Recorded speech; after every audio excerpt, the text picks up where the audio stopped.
صفحہ نمبر 37،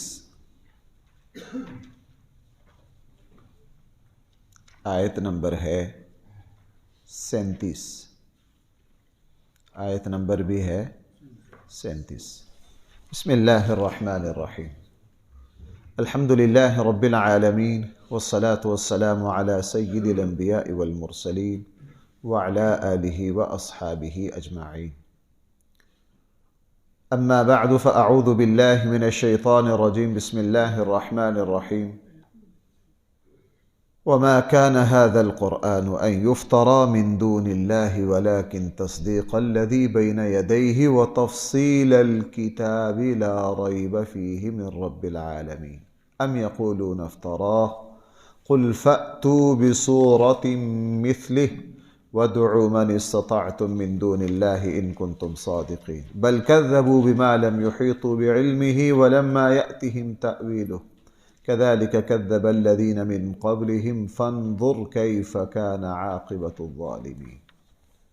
صدق اللہ مولانا العظیم۔ وما كان هذا القرآن، نہیں ہے یہ قرآن کریم، ان یفترا، کہ اس کو گھڑ لیا گیا ہو، من دون اللہ، اللہ کے علاوہ کسی اور کی طرف سے، ولیکن تصدیق، ہاں یہ قرآن کریم تائید ہے، تصدیق ہے، شہادت ہے، الذی بین یدیہ، اس کتاب کی جو ان کے ہاتھوں میں ہے، ان شریعتوں کی جو ان کے پاس ہے، وہ تفصیل الکتاب، اور اس میں کتاب کی تفصیل ہے، یعنی انجیل اور آسمانی کتابوں کی تفصیلات ساری اصل میں قرآن میں۔ لا ریب فیہ، اس کتاب میں کوئی شک نہیں ہے، یہ اس رب کی طرف سے ہے جو سارے جہانوں کا رب ہے۔ ام یقولون افترا، یہ لوگ کہتے ہیں جی اس کو خود گھڑ لیا ہے۔ ان سے کہیے فأتوا بسورۃ مثلی، اس جیسی ایک سورت لاؤ تو صحیح، پتہ چل جائے گا۔ وَدُوا مَنِ اسْتَطَعْتُم مِّن دُونِ اللَّهِ، اللہ کو چھوڑ کر جس جس کو اپنی مدد کے لیے قیامت تک بلا سکتے ہو بلا لو۔ ان کنتم صادقین، اگر تمہیں کوئی سچائی کی ہوا لگی ہے تو ذرا آؤ میدان میں۔ بل کذبوا، بلکہ یہ لوگ جھٹلا رہے ہیں، بما، اس کتاب کو، لم یحیطوا بعلمہ، اس کا علم اس کا احاطہ نہیں کر سکتا۔ تم اس کتاب کو جھٹلا رہے ہو، تمہارا قیامت تک آنے والی تمہاری نسلوں کے علم کو اکٹھا کر لیا جائے، وہ اس کتاب کے سامنے ذرہ ہے۔ وَلَمَّا يَأْتِهِمْ تَأْوِيلُهُ، اس کا کوئی جواب تم لا نہیں سکتے۔ كَذَلِكَ كَذَّبَ الَّذِينَ مِن قَبْلِهِمْ، اسی طرح سچائی کو ان لوگوں نے بھی جھٹلایا تھا جو ان سے پہلے ہیں۔ فَانظُرْ كَيْفَ كَانَ عَاقِبَةُ الظَّالِمِينَ، پھر دیکھیے کہ ان کا انجام کیسا ہوا ظلم کرنے والوں کا۔ بات یہ چل رہی تھی، قرآن کریم نے ارشاد فرمایا کہ یہ قرآن کریم اللہ کی کتاب ہے، بندے اس کو بنا نہیں سکتے۔ اگر تمہیں یہ دعویٰ ہے، اور یہ دعویٰ مسلسل آج تک کیا جا رہا ہے کہ جی یہ رسول اللہ صلی اللہ علیہ وسلم، جو بڑی شریفانہ زبان بولے نا قرآن کے مخالف، سب سے ہلکا اور شریفانہ اگر اعتراض کرے تو وہ یہ کرتے ہیں یہ محمد کی تصنیف ہے، ان کی مہربانی، یہ سب سے ہلکے الفاظ ہیں ان کے، باقی اس سے اوپر ہیں، یہ فلاں غلام سے سیکھی ہے، یہ فلاں کا کلام ہے، یہ جادوگری ہے، یہ فلاں ہے، یہ فلاں ہے، یہ فلاں ہے۔ قرآن کہہ رہا ہے اس جیسی ایک صورت لاؤ۔ اب کل جہاں سے میں نے بات چھوڑی تھی کہ آج لوگ اعتراض کرتے ہیں کہ جی اس قرآن کی مثل نہیں لا جا سکتی، زمین پر دسیوں ایسے کارنامے ہیں جن کی مثل نہیں لائی جا سکتی، احرام مصر ہے اس کی مثل بناؤ تو وہ بھی معجزہ ہو گیا۔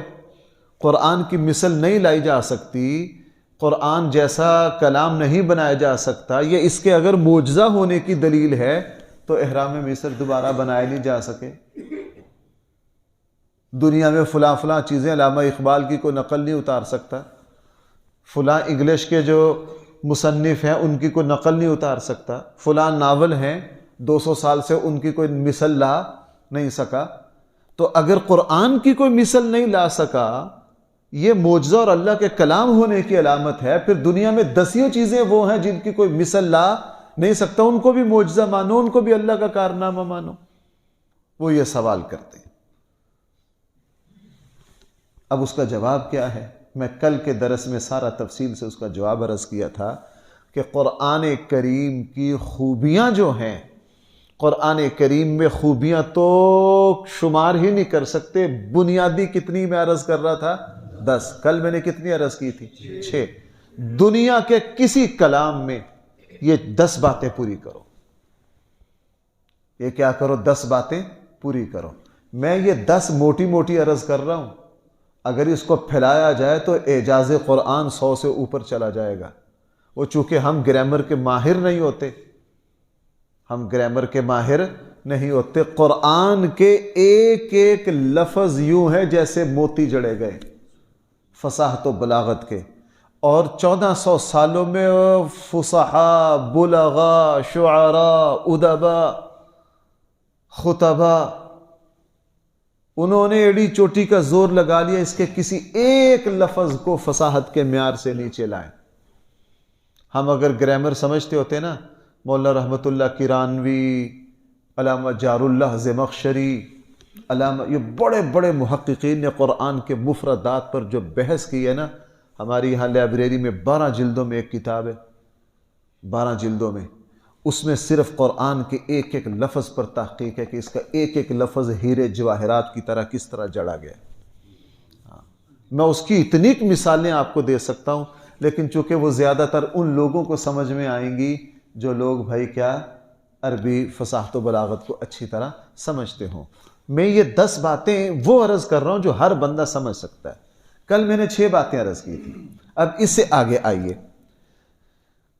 قرآن کریم میں 7ویں خوبی ایسی ہے کہ اتنی لمبی چوڑی کتاب کو ہر کوئی آسانی سے حفظ ہے.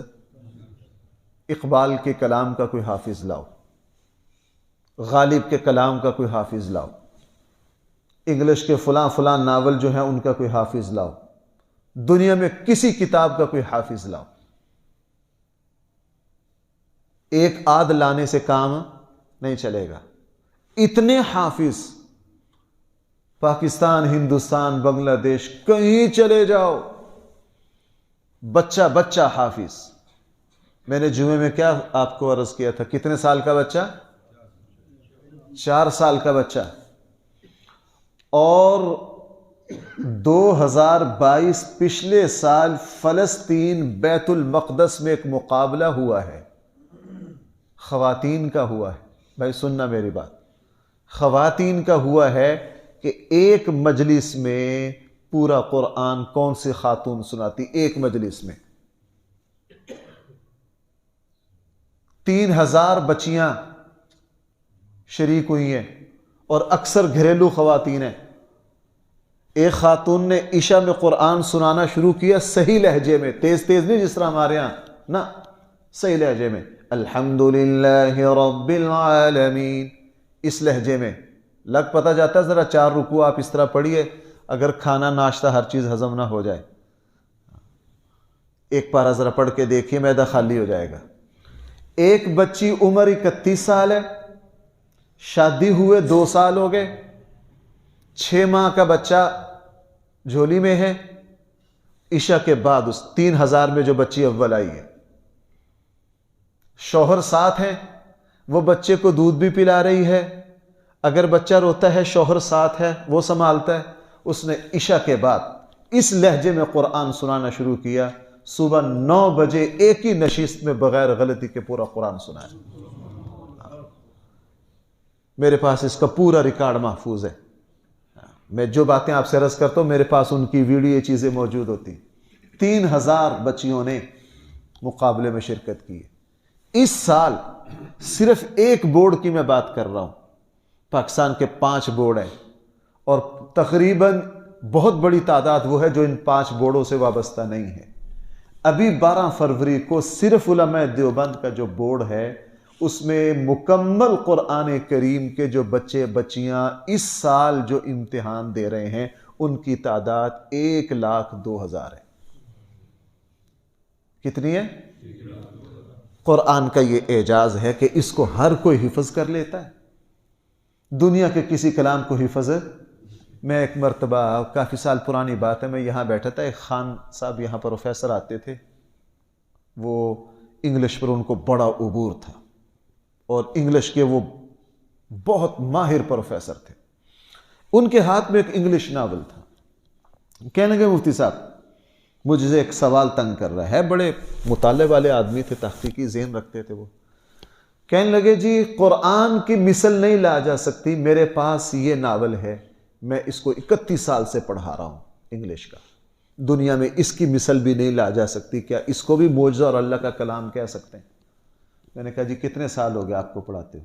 کہنے لگے 31 سال ہو گئے۔ میں نے ان کے ہاتھ سے پکڑ لیا، میں نے کہا جی اس کا کوئی ایک صفحہ بغیر غلطی کے سنا ہو زبانی؟ مجھے اندازہ ہو گیا کہ ان کو اس طرح ہی سمجھانا پڑے گا، شارٹ کٹ رستہ یہی۔ میں نے کہا کیا کیجئے اس کا ایک صفحہ زبانی؟ کہنے لگے زبانی تو میں نہیں سنا سکتا، زبانی تو میں نہیں سنا سکتا۔ میں نے کہا آپ ماشاءاللہ تحقیقی بندے ہیں، صاحب مطالعہ ہیں، آپ اسی سے سمجھ جائیے کہ آیا یہ اللہ کے کلام کے برابر آ سکتا ہے؟ اس کتاب کو تو بھائی بچہ بچہ سنا دیتا ہے، بچہ بچہ سنا دیتا ہے۔ اسی طرح بھائی کتنی ہو گئی؟ 7۔ نمبر 8، اس کلام میں خوبی یہ ہے کہ قیامت کی صبح تک یہ 100% محفوظ ہے۔ کیا ہے؟ علامہ اقبال پر جو تحقیقی کتاب، اقبال اب فوت ہوئے ہیں، ہم سے کوئی 400 سال پرانے تو اقبال نہیں ہیں، ہمارے گھر کے بندے ہیں علامہ اقبال۔ علامہ اقبال کے کس شعر میں کیا لفظ ہے؟ ابھی دسیوں اختلاف ہے کہ یہاں علامہ نے یہ لفظ استعمال کیا ہے یا یہ کیا۔ ان شعروں سے علامہ اقبال نے رجوع کر لیا تھا کہ نہیں کیا تھا؟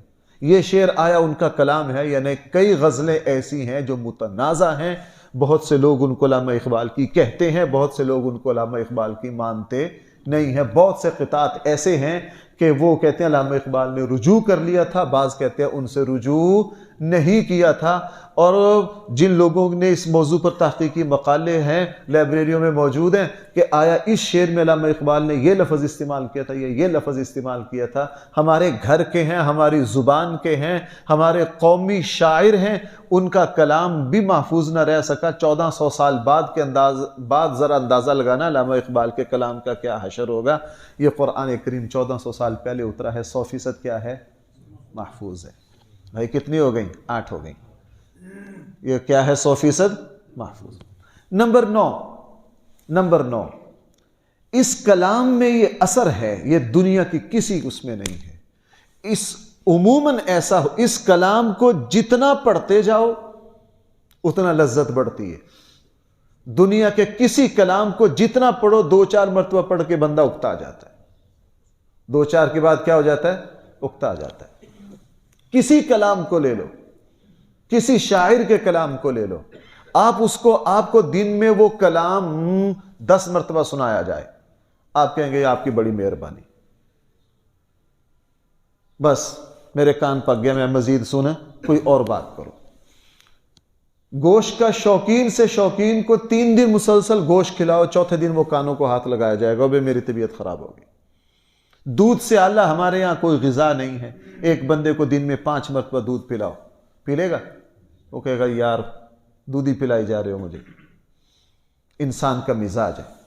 لیکن ہم جب سے ہوش سنبھالی ہے، بھائی نماز کے شروع میں سورہ فاتحہ پڑھ رہے ہیں کہ نہیں؟ اگر میں کل کی نماز میں سورہ فاتحہ کی جگہ اذا جاء نصر اللہ پڑھوں گا، آپ کو مزہ آئے گا؟ آپ میری طرف سے قبول کر لو گے اس کو؟ آپ کو اگر نہیں جی سانو بارے چ نہیں ہے، ہم نے تو پڑھنی ہی کس سے ہے سورہ۔ یہاں ماشاءاللہ وہ دوست بھی بیٹھے ہیں جن کو تلاوت کرتے 50 سال ہو گئے۔ جتنی تلاوت بڑھتی جاتی ہے ساتھ ساتھ اس کی لذت بھی بڑھتی جاتی۔ دنیا کے کسی کلام کو 4 مرتبہ سنو، 4 مرتبہ سنو، آدمی کو اس کو سننے کو جی نہیں چاہتا۔ یہ خصوصیت صرف قرآن کریم ہے، اور دنیا کی کسی کتاب میں یہ خصوصیت۔ بھائی کتنی ہو گئی؟ اور 9 ہو گئی۔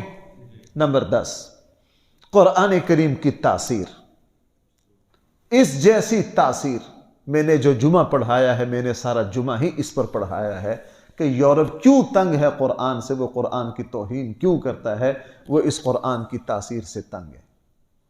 یہ قرآن ان کی جس یونیورسٹی میں جاتا ہے ان کے بڑے بڑے استادوں کو مسلمان بنا دیتا ہے۔ وہ تنگ ہے، وہ کیا کریں اس میں، وہ کیا کریں؟ جو اس کی تلاوت سنتا ہے، میں نے آپ کو اتنے واقعات سنائے ہیں کہ جو اس قرآن کو سنتا ہے وہ اس کی تاثیر کے سامنے کیا ہو جاتا ہے، اس کا کفر پاش پاش ہو جاتا ہے۔ میں نے جمعے میں اس کی بہت سی مثالیں دی تھی۔ بھائی کتنی ہو گئی؟ 10۔ ایک 11ویں بھی لے لیجئے۔ 11ویں یہ ہے اور وہ بہت گہری ہے، میں ذرا اس کو آج تفصیل سے بیان کرنا چاہتا ہوں۔ وہ 11ویں یہ ہے، لا تنقص العجائب، کہ اس کتاب کے عجائبات اور کمالات قیامت تک ختم نہیں ہوں گے۔ وہ لوگ جو کہتے ہیں جی فلاں مفسر نے ہمارے نے قرآن کی تفسیر لکھ دیا، قرآن کی تشریح مکمل ہو گئی ہے، وہ ظلم کرتے ہیں۔ وہ کیا کرتے ہیں؟ میں جس مکتبہ فکر سے تعلق رکھتا ہوں، اگر میرے مکتبہ فکر کی 100 تفسیریں ہیں، میں قسم کھا کے کہتا ہوں وہ 100 تفسیریں ابھی قرآن کے علوم کو 5% بھی نہیں کھول سکیں۔ اب تک جتنی تفسیریں لکھی گئی ہیں ہمارے اس ادارے میں کم سے کم کو 70-80 کے قریب تفاسیر تو عربی، اردو، فارسی میرے پاس ہیں۔ وہ 80 تفاسیر ملا لی جائیے، وہ قرآن کے کمالات کو 7-8-10% سے زیادہ کھول ہے۔ قیامت تک یہ اپنے کمالات کھولتا رہے گا۔ یہ ایسا خزانہ ہے، اس کے کمالات کبھی ختم ہونے پر نہیں آئیں گے۔ ہر زمانے میں جو حالات پیش آئیں گے، یہ قرآن ان حالات کے اعتبار سے نئے سے نئے۔ میں 2 آیتیں آپ کو کیا بتاؤں، میرے ساتھ یہ ہر روز ہی ہوتا ہے۔ میں نے 5 آیتوں کا درس ہونا ہوتا ہے، میں 3 آیتوں کا درس دیتا ہوں، 2 رہ جاتی ہیں۔ چلو آج مطالعہ تو کر لیا ہے، کل ان 2 کا دوں گا، کل دوبارہ تحقیق کرتا ہوں تو پچھلے دن ان 2 آیتوں میں وہ نکات سامنے نہیں آتے جو اگلے دن آ جاتے۔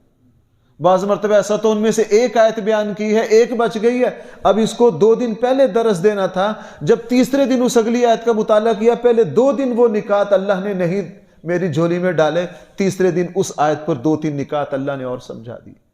ہمارا ہر روز ہمارے ساتھ یہی حشر ہوتا ہے کہ ہم حیران رہ جاتے ہیں، یار اس کلام میں اس کے عجائب و کمالات اتنے۔ بھائی میری بات سمجھ پا رہے ہیں؟ چلو میں آپ کو ایک واقعہ سنا دیتا ہوں۔ ٹورنٹو یونیورسٹی کے فلسفہ اور منطق کے ایک پروفیسر ہیں، ان کا نام ہے گیری ملیر، اور اب ان کا نام ہے عبدالاحد۔ اس وقت زندہ ہیں، بوڑھے ہیں، فیس بک پر بھی ہیں، سوشل میڈیا پر وہ موجود ہیں، بڑھاپا ہے ان کا۔ وہ یورپ کے جو بڑے بڑے اسلام کے داعی ہیں ان میں سے ہیں، اور ان کو اللہ کے فضل سے وہ 78 میں مسلمان ہوئے، اور 78 سے وہ قرآن کی تحقیقات اور اسلام کے عظیم داعی ہیں۔ 77 میں ان کا شیخ احمد دیدات سے مناظرہ ہوا تھا قرآن پر۔ اس سے اندازہ لگا لیجیے وہ کس پائے کے۔ جب یہ ٹورنٹو یونیورسٹی کے پروفیسر تھے، انہوں نے وہاں یونیورسٹی کی انتظامیہ کو یہ درخواست دی کہ ہماری عیسائیت پر قرآن کے بہت برے اثرات مرتب ہو رہے ہیں، میں یہ چاہتا ہوں کہ یونیورسٹی مجھے فارغ کر کے وقف کرے کہ میں عیسائیت کو قرآن کے مضر اثرات سے بچاؤں۔ بھائی سننا ہے میری بات؟ اس نے کہا میں 3 کام کرنا چاہتا ہوں، عیسائیت کو قرآن کے برے اثرات سے بچانا چاہتا ہوں، قرآن کی تاریخی غلطیاں ثابت کرنا چاہتا ہوں سائنس کے مطابق، اور میں یہ ثابت کرنا چاہتا ہوں کہ یہ اللہ کا کلام نہیں ہے۔ یونیورسٹی نے کہا ہمیں تو ایسے رجال چاہیے۔ اسی وقت ادارے نے ان کو سارے درس و تدریس سے فارغ کر کے یونیورسٹی کا ایک شعبہ ان کے حوالے کر دیا، تحقیق شروع ہو گئی۔ شیخ احمد دیدات سے بھی ان کے مناظرے ہوئے۔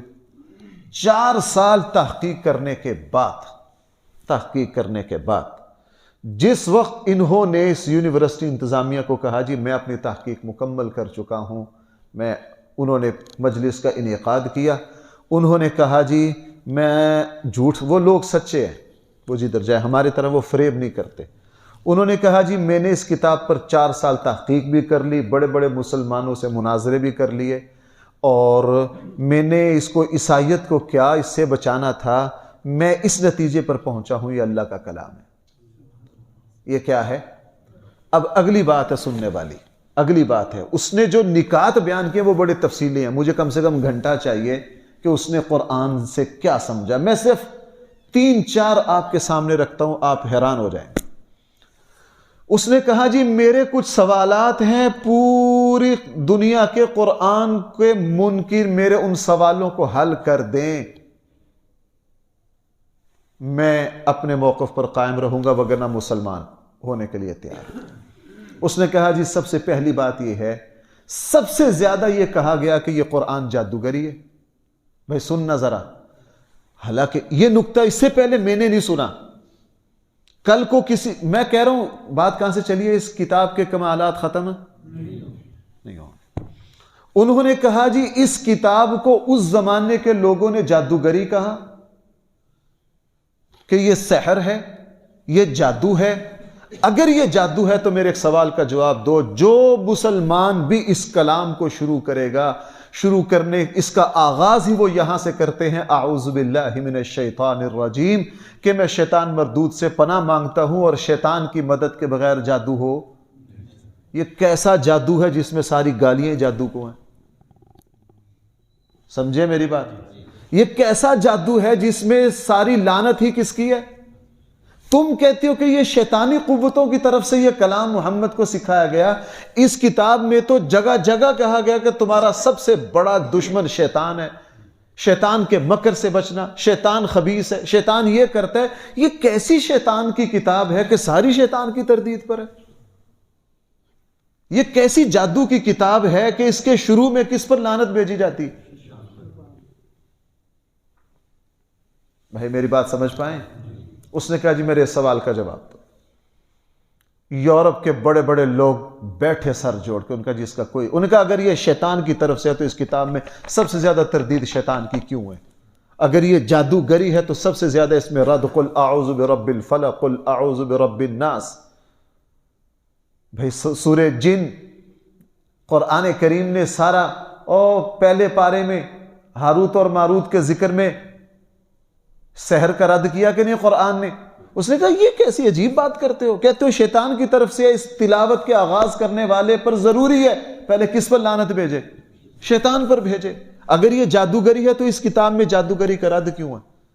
اس کا دوسرا سوال، اس نے کہا میرا دوسرا سوال پوری دنیا عیسائیت سے یہ ہے، دوسرا سوال میرا یہ ہے کہ دیکھو جب بھی کوئی بندہ اپنی ذاتی تصنیف کرتا ہے وہ اپنے ذاتی حالات لاتا ہے۔ یہ بڑی دلچسپ بات ہے، ذرا اس کی علمی گہرائی پر توجہ دینا۔ اس نے مثالیں دی، فلاں نے کتاب لکھی اس میں اپنے شخصی حالات بیان کیے، میری بیٹیاں اتنی ہیں، میرے بیٹے اتنے ہیں، فلاں بیٹی یہ ہے۔ جب بھی کسی کی سوانح حیات لکھی جاتی ہے وہی سارا کچھ آتا ہے کہ نہیں؟ سارا سوانحی خاکہ آتا ہے۔ اس نے کہا یہ عجیب کتاب ہے، کہتے ہو تم کہ یہ محمد کی تصنیف ہے، اس میں محمد کی بیٹی فاطمہ کا تو ذکر نہیں ہے، اس میں مریم کا ذکر زیادہ ہے۔ کس کا ذکر زیادہ ہے؟ بھائی پورے قرآن میں حضرت فاطمہ کا ذکر زیادہ ہے، حضرت مریم کا ذکر زیادہ ہے۔ اس نے کہا یہ محمد کو کیا پڑی ہے کہ وہ خود ایک تصنیف کر رہا ہے، اپنی بیٹیوں کا ذکر کرتا نہیں، اپنے بیٹوں کا ذکر کرتا نہیں، ذکر کس کا کر رہا ہے؟ وَمَرْيَمَ ابْنَتَ عِمْرَانَ الَّتِي أَحْصَنَتْ فَرْجَهَا فَنَفَخْنَا فِيهِ مِنْ رُوحِنَا وَصَدَّقَتْ بِكَلِمَاتِ رَبِّهَا۔ اور مریم کے نام پر پورے سورت ہے۔ اگر یہ محمد کی اپنی تصنیف ہوتی وہ اپنی بیٹیوں کا تو کہیں ذکر کرتے، ذکر کس کا کر رہے ہیں؟ حضرت مریم کا۔ تیسرا سوال اس نے کہا جناب مجھے ذرا ایک بات بتاؤ، اگر یہ محمد صلی اللہ علیہ وسلم کا کلام ہے تو اس کی کیا وجہ ہے کہ محمد صلی اللہ علیہ وسلم تصحیح کرنے آئے تھے انجیل کی؟ کیوں جی ایسا ہی ہے؟ پہلی آسمانی کتابیں، آسمانی شریعتیں ساری بگڑ گئی تھی نا۔ اللہ کے نبی تو کیا آئے؟ بھئی آپ تھک تو نہیں رہے؟ اللہ کے نبی آئے ان کی اصلاح کے لیے۔ اس نے کہا جب آئے ان کی اصلاح کے لیے، اگر یہ تصنیف محمد کی ہے تو میں تو حیران ہوں، محمد کا اپنا نام اس کتاب میں صرف 4 جگہ ہے اور حضرت عیسیٰ کا نام اس کتاب میں 25 جگہ ہے۔ محمد اپنا نام اس کتاب میں اتنے احترام سے نہیں لیتے، صرف ایک جگہ یہ کہہ دیا ما کان محمد ابا احد، ایک جگہ یہ کہہ دیا محمد الرسول اللہ، ایک جگہ، اور باقی 2 جگہ صرف محمد کا نام آیا ہے اور رد کرنے آیا ہے یہ حضرت عیسیٰ کو، لیکن عیسیٰ اور اس کی ماں کے نام پر پوری سورت ہے، اور عیسیٰ کا نام یہ کتاب اس احترام سے لیتی ہے۔ اذ قال اللہ یا عیسیٰ، اذ قال اللہ یا عیسیٰ، اس کے ہر صفحے پر عیسیٰ کا نام، اس کے ہر صفحے پر موسیٰ کا نام۔ یہ کیا بات ہوئی؟ آپ نہیں سمجھے شاید، میں دوبارہ عرض کرتا ہوں بھائی، یہ اس جو قرآن کریم ہے یہودیوں کے اور عیسائیوں کی تردید کے لیے آیا نا۔ اس نے کہا کرنی تو تردید تھی، اس قرآن نے تو ان کو عزت دے دی۔ اس قرآن میں حضرت عیسیٰ کا تذکرہ جس شان سے ہے انجیل میں ایسا، اس کتاب میں حضرت موسیٰ کا مقام جس اعلیٰ الفاظ میں بیان کیا گیا، 83 جگہ موسیٰ کا نام ہے۔ کتنی جگہ؟ 83 جگہ موسیٰ کا نام ہے۔ آیا یہ یہودیت کی تردید کے لیے ہے، لیکن یہودیوں کے نبی کو اتنی عزت دے رہا ہے۔ تردید بھی ایسے ہوتی ہے، تردید بھی ایسے ہوتی ہے۔ آج ہم اس کتاب میں موسیٰ اور عیسیٰ کا ذکر پڑھ کے ہمارے دل میں عظمت آ جاتی ہے، اور تمہاری کتابیں پڑھ کے ہمیں لگتا ہے کہ فلاں نبی شراب پیتے تھے، فلاں نبی بیٹیوں کے ساتھ ملوث تھے، فلاں نبی یہ بے ایمانی کرتے تھے۔ مجھے بتاؤ، اگر یہ محمد کی ذاتی تصنیف ہوتی اور محمد کی ان سے دشمنی ہوتی تو ان کا ذکر عزت سے، بھائی سمجھ پائیں؟ اس نے 35-40، چلو ایک اور سنا دو اگر اجازت دیں۔ اس نے کہا کہ اس قرآن میں غار ثور میں جس وقت محمد صلی اللہ علیہ وسلم اور ابو بکر غار ثور میں جان بچانے کے لیے چھپے، کیوں جی ایسا ہوا کہ نہیں؟ اس نے کہا جناب اس کتاب میں بھی ہے اور ہمارے مورخ بھی لکھ رہے ہیں کہ 100 اونٹ انعام تھا، توبہ نعوذ باللہ، جو ہجرت کی رات گرفتار کرے یا قتل کرے ہمارے آقا صلی اللہ علیہ وسلم کو۔ اور آپ کو پتہ غار ثور میں وہ کہاں پہنچ گئے؟ اتنا قریب پہنچ گئے کہ اگر پاؤں کو دیکھے تو نظر کدھر جائے، چونکہ اندر والا حصہ نیچے ہے اور باہر جو ہے وہ اوپر ہے۔ وہاں کھڑے ہو کے واقعی نیچے دیکھو تو سیدھا اندر نظر جاتی ہے۔ اور وہاں ابو بکر نے کیا کہا؟ اللہ کے نبی، ہم، قرآن کہہ رہا ہے کہ نہیں، ابھی گزری ہمارا، کہنے لگے کہ دشمن سر پہ کھڑا ہو، ایک ساتھی ڈر کے خوف کے کہے ہم پکڑ لیے گئے، اس کا جواب یہ بنتا ہے، اس کا جواب کیا بنتا ہے؟ وہ چپ کرو، کیوں جی ہمیں خطرہ ہو گرفتاری کا، ڈر کے کوئی بول پڑے تو ہم سب سے پہلے اسے کیا کہیں گے؟ اسے کہے کہ فلسفہ اور منطق اور انسانی مزاج یہ بتاتا ہے کہ جو لوگ سر پر ایسے کھڑے ہوں کہ وہ پاؤں کو دیکھیں اور ان کو پکڑ لیں، اگر وہ پیشاب کریں تو خطرہ ہے ان پر نہ گر جائے، وہ اتنے سر پر آئیں، ایک ساتھی ڈر کے کہے ہم پکڑ لیے گئے، اس کا جواب یہ بنتا ہے کہ تم کیا کرو؟ چپ کرو، خاموش ہو جاؤ، ان کو پتہ نہ چلے۔ کہنا کہ جب ابو بکر نے یہ کہا اللہ کے حبیب ہم پکڑ لیے گئے، تو انہوں نے نہ یہ کہا چپ کر، انہوں نے آگے سے کہا لا تحزن ان اللہ معنا، ڈرنا اللہ کس کے ساتھ ہے؟ کہنے لگے یہ جواب بنتا ہی نہیں ہے، یہ جواب فطرت کے خلاف ہے۔ یہاں اس نبی کا پہلا کام یہ تھا کہ ابو بکر کو کہتے چپ کر، ذرا ہمارے سر پہ ہماری آواز نہ سن لے۔ اس نے اس کی کوئی پرواہ نہیں کی، اس نے کیا کہا؟ لا تحزن۔ اگر یہ محمد کا کلام ہوتا تو محمد یہ کہتے چپ کر۔